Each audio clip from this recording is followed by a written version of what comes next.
Hello, everybody. My name is Ivan Kirov. I'm an associate professor of radiology and neurology at New York University, Long Island Health. My topic for Enigma-U is MR spectroscopy. Sharing the screen now.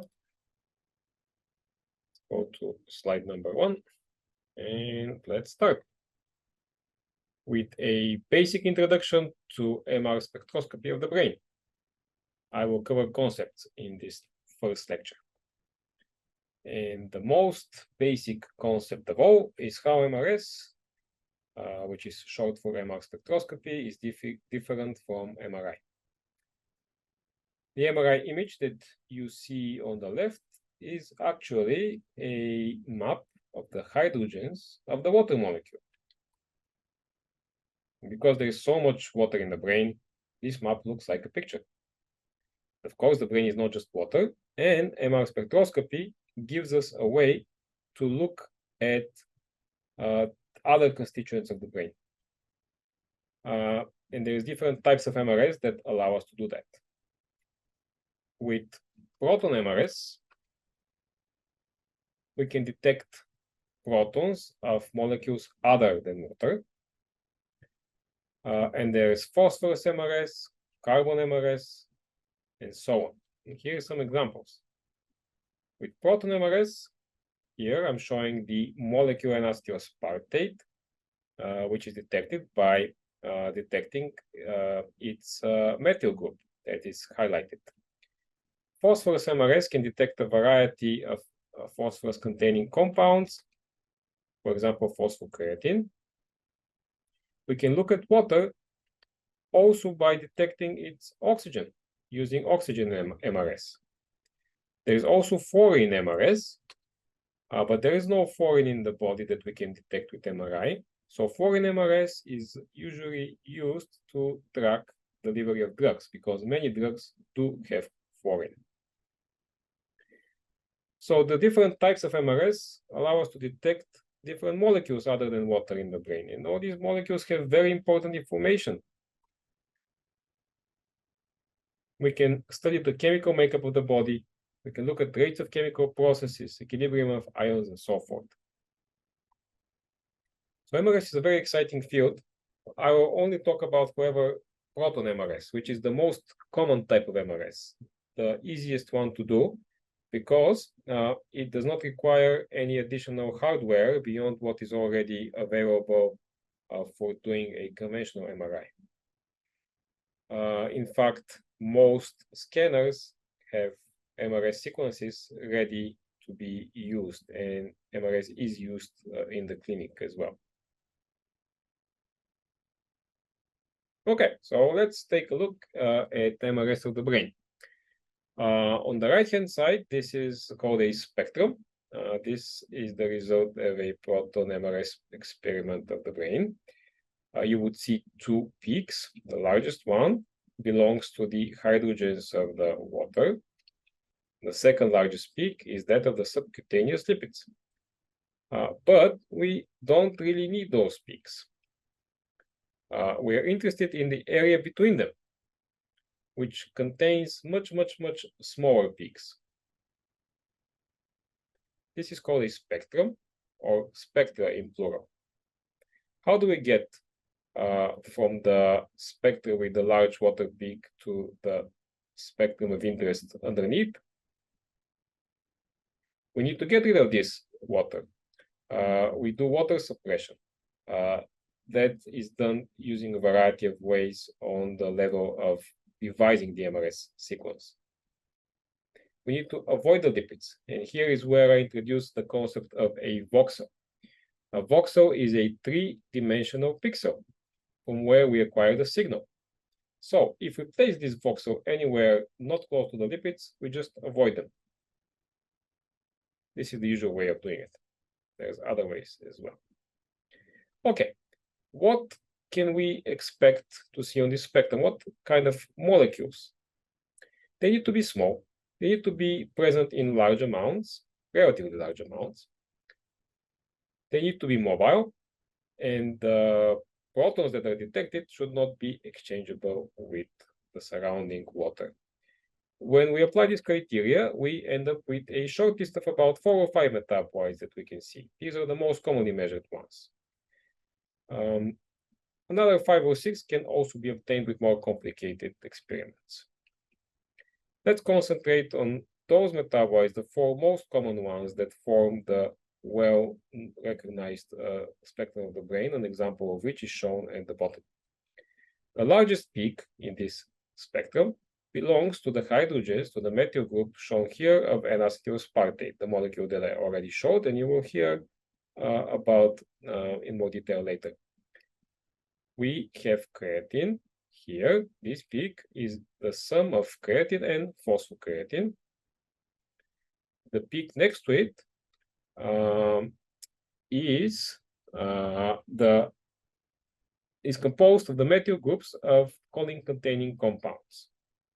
And the smallest peak on the left of the choline peak is that of the myo-inositol. We'll go over these metabolites in detail in a moment. Before that, I wanted just to tell you about the chemical shift effect, which forms the basic of the MRS. So no MRS lecture will be complete without it. In short, different molecules can be distinguished based on the frequencies at which their nuclei resonate. What does this mean? It means that every atom in every molecule experiences a different molecular environment. It's nestled between different atoms. So the hydrogens that we detect here, they each experience different molecular environment because of the different electron clouds on them. And that means that they also see different degree of the main magnetic field, which is generated by the MRI magnet. The MRI machine generates this magnetic field, and depending on how much of an electron cloud each of those detectable proton has on it, that determines how much of the magnetic field the proton sees, so to speak. And that's called shielding. The bigger the electron cloud, the more shielded the proton, and vice versa. You can see the most shielded of these 4 metabolites is NAA, the least shielded is myo-inositol. So they're separated on the spectrum. They're separated by different frequencies. The units here, the horizontal scale is frequency, and the units are parts per million. Okay, this is a very basic way of understanding this, but it's very fundamental to MRS. What can the brain metabolites tell us? Why are we interested in measuring them? They can tell us about what is going on in the brain, and specifically in the different cell types of the brain.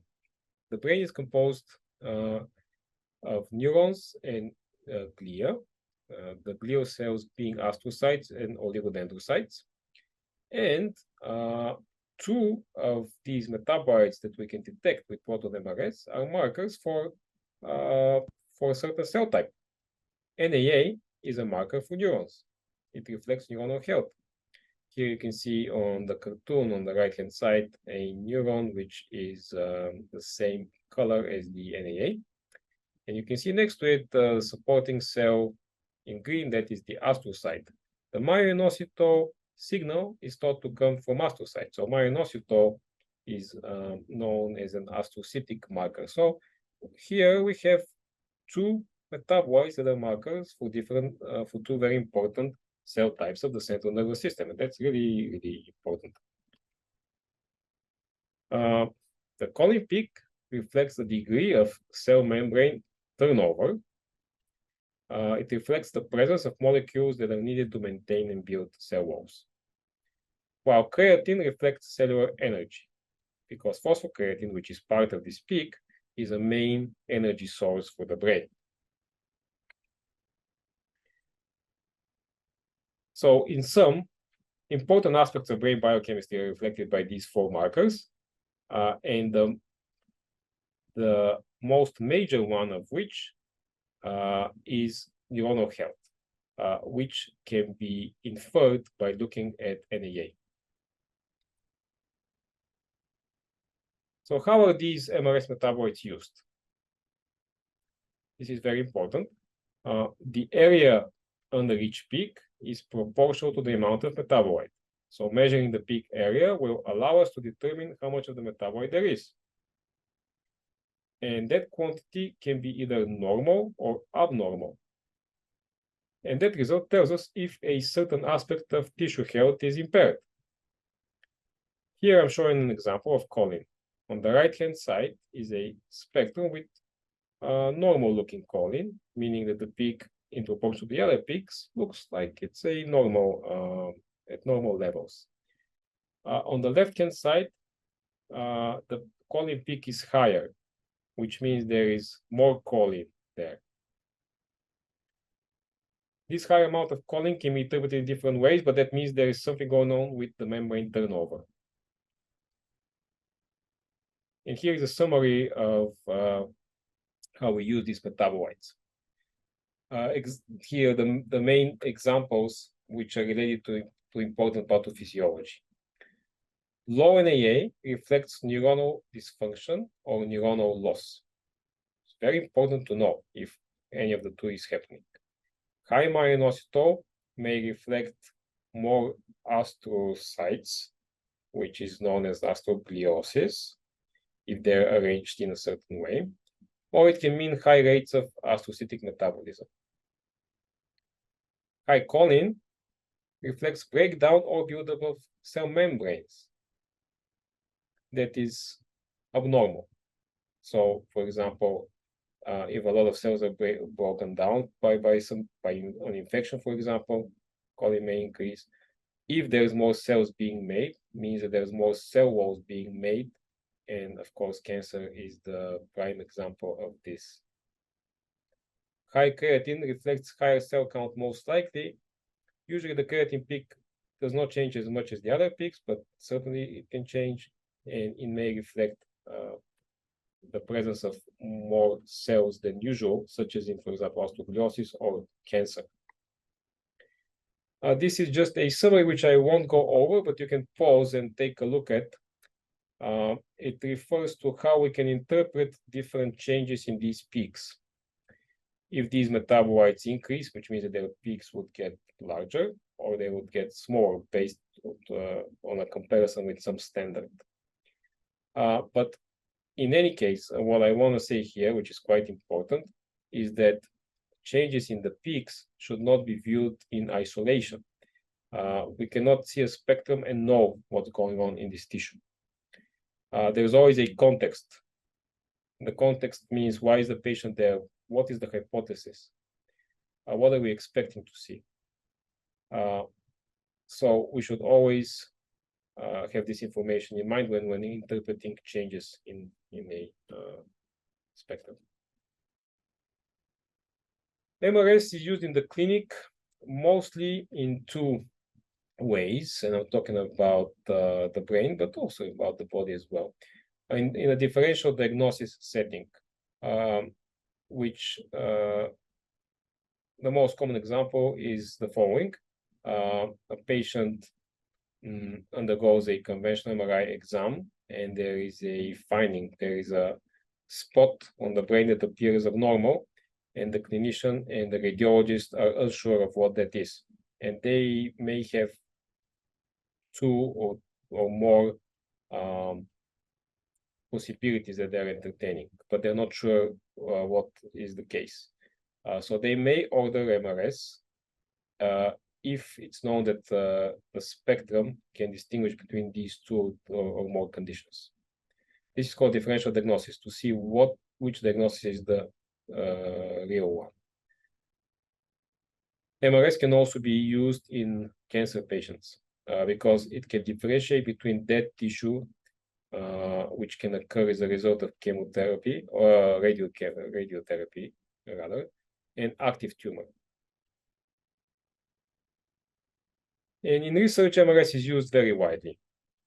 And the goal, well, one of the goals is to be able to bring some of these research applications to the clinic, but also not necessarily. MRS can be used on its own to study basic biology, basic pathways, basic disease mechanisms.